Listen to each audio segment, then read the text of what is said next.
A lot of folks think that. We take a lot of vitamins, I think, for that reason. More vitamins gives you more energy. What do you guys think? Myth or truth? It's a little bit split. The reality is it is a myth. Really? It's a myth. It shocks folks. More vitamins don't necessarily give you more energy. In fact, a lot of folks turn to energy drinks that contain mega doses of vitamins with the mistaken belief that it'll give you that quick pick-me-up. Sure. Not all vitamins work that way. The reality is your body can only process a certain amount, usually a small amount, of vitamins that you would naturally found in a food source anyway. That's what we're designed to be able to do. But if you don't want to pee out all the extra vitamins that you take, the excess ones, which is what you end up doing, you pick the ones that work better. But there are two vitamins where it'll keep you cheat a little bit. This is my fatigue fighting cocktail. These two will make a difference in how you feel and the level of fatigue you have. The first one is B-complex vitamins.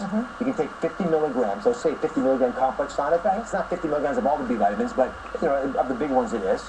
And the other one is 1,000 units of vitamin D. Particularly D3. Now, why these make a difference? The B vitamins are important for the functioning of the machinery of your cells to make energy, so not surprisingly, it's like putting high-octane gas into your body from a metabolism perspective. And the vitamin D, it's really interesting. Vitamin D actually reduces the drowsiness that people will get. And if you think about it, if you go out into the sun, it wakes you up. So it's not shocking that we finally figured this out, but it actually turns out to be true. So take these both at breakfast, it will help you with your afternoon slump. Fair enough. Thank you, Barbara. It's a pleasure. Next up, Arlene. How are you? Keep going, Arlene. How are you? So, I am doing fine. What's your belief?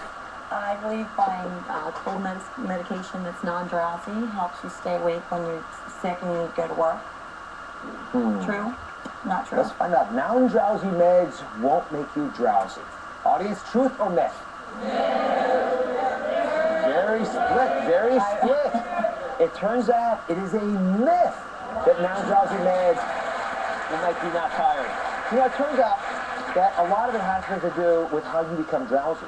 And we all have different mechanisms of what makes us drowsy, but whenever you put a medication that's powerful enough to help you for cold or allergies, for example, no matter what it says on the label, it could still make you a bit drowsy. And this comes up all the time, especially with smaller people, because your height and your weight and your liver function all control how effective these pills work. So, as an example, it can be perfect for somebody else, but too much of a dose for you. If you're 5'4" or shorter, that's about the average height female. If you're 140 pounds or less, those folks in particular have to be concerned that higher concentrations of these products will get into your bloodstream and therefore make you drowsy. So, my recommendation, you know how these come in 24-hour packets and 12-hour packets? Take the ones that are 12-hour capsules. They're lower doses usually. The smaller doses can usually get you where you want to be, but you can control the impact on you. And if it doesn't work well enough long-term, just take a little extra. Make sense? Thank you very much. The vodka's next. Coming up. How are you? Hi, Dr. Nice to meet you. All right, so we got some alcohol here. So it's a clue to me. But what is your belief? That if you have a little something to drink before you go to sleep, you'll sleep really good. You have a very meditative voice. A little something.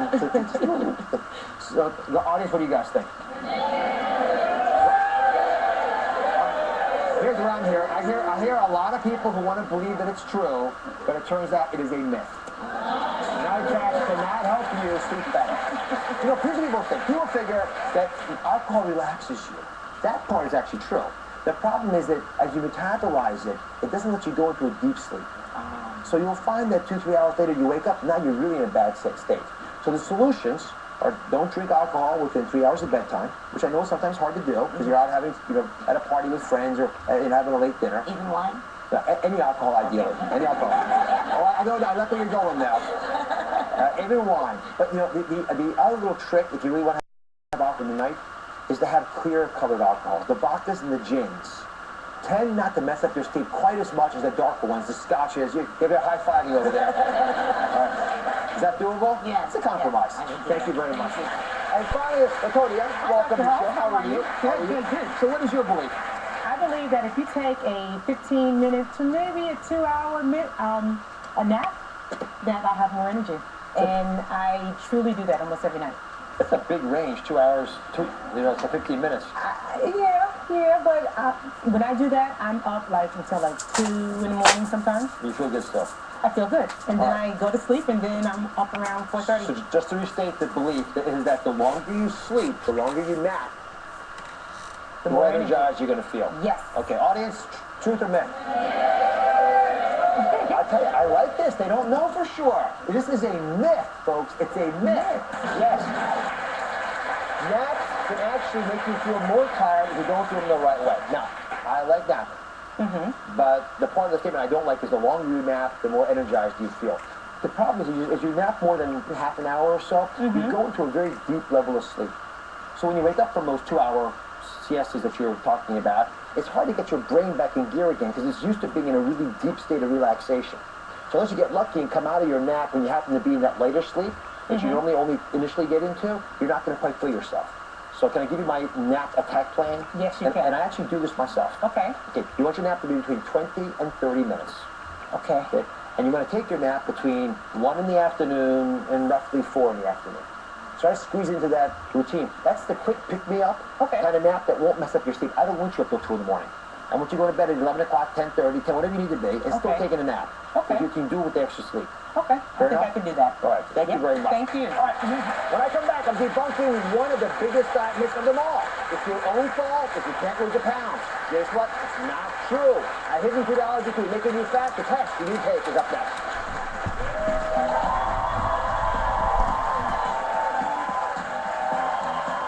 Up next, you're doing all the right things, but you're gaining weight. This is a big deal. The secret reason could be right in front of you. Hidden in foods you eat every day, you don't even know it. This may be one of the biggest culprits. Are hidden food allergies making you fat? Have you actually had patients who got rid of the allergy and lost weight? Find out coming up. And on Wednesday, 26 years, more than 5,000 operations, one #1 killer of women. See this white here? That's a heart attack. The 5 warning signs no woman should miss. That's coming up on Wednesday. Introducing...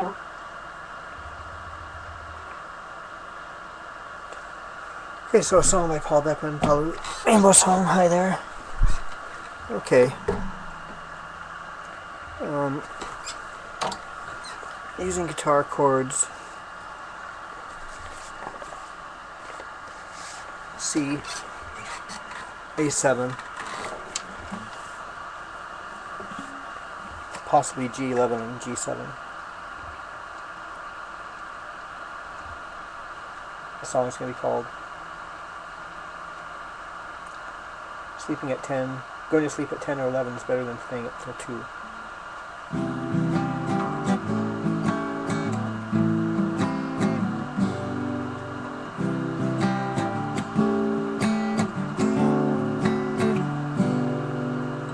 Going to sleep at 10 or 11 is better than going to bed at 2.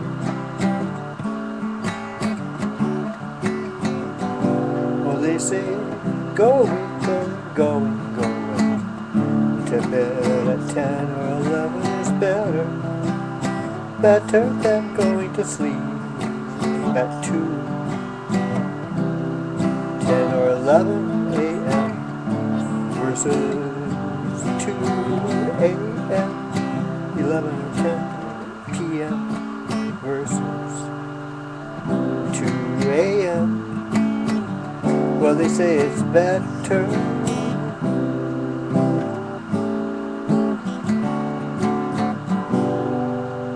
I feel good if I go to sleep at 10 or 11 o'clock at night and I wake up in the morning. But if I have to stay up till 2 or 3 or 4, I'm gonna feel like I need more sleep than the next day, of course. And I don't like that feeling. I'd rather be feeling not deprived of sleep, if you please.